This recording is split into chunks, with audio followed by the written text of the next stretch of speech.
বাঙালি হিসেবে আপনাদের সবাইকে স্বাগত। তো আজকে আমি বানাচ্ছি বা বানাতে চলেছি মেদিনীপুরের বিখ্যাত মাছের টক। তো চলুন তাহলে রেসিপিটা দেখে নেওয়া যাক।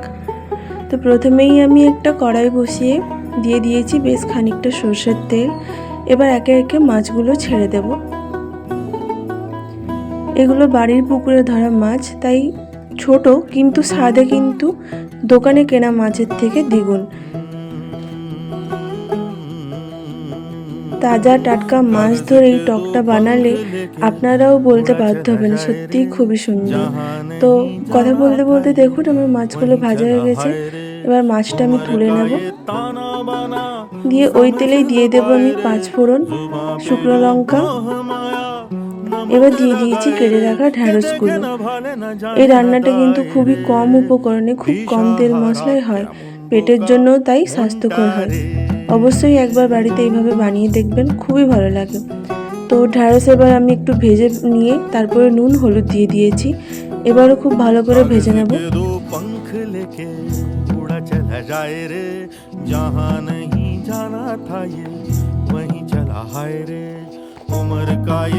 ঢ্যাঁড়সটা একটু ভালোই ভাজা ভাজা করব, একদম কাঁচা কাঁচা রাখবেন না, একটু ভাজা ভাজা করবেন। এরপর আমি ভিজিয়ে রাখা আমচুরটা দিয়ে দিলাম।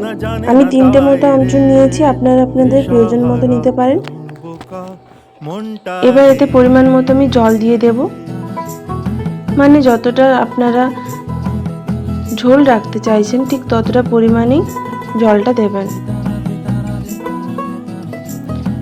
জলটা ফুটে উঠলে এবার আমি এতে সরষে বাটা অ্যাড করে দেব। বেশ খানিকক্ষণ ফুটিয়ে নেব, যাতে ওই আমচুরের রসটা বা আমচুরের টকটা পুরো টক এই জলে মিশে যায়। এবার সরষে বাটাটা দিয়ে দিলাম। এবার খুব ভালো করে আমি নাড়িয়ে নেব।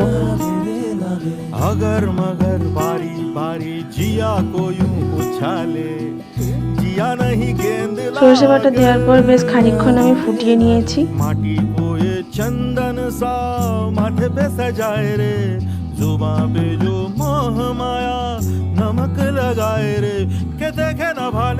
জানেন তো আমার দিদা বলতো টক ফুটলে মিঠা আর ঝোল ফুটলে তিতা। তো টকটা কিন্তু আমি সেইভাবে বেশ অনেকক্ষণ ধরেই আমি ফুটিয়ে নিচ্ছি। আপনারা এই পর্যায়ে নুন মিষ্টি চেক করে নেবেন। এরপরেই আমি এতে মাছগুলো দিয়ে দিলাম। মাছগুলোকে দিয়েও খুব ভালো করে ফুটিয়ে নেব, কারণ মাছের ভেতরেও টকের রসটা ঢুকবে তাই।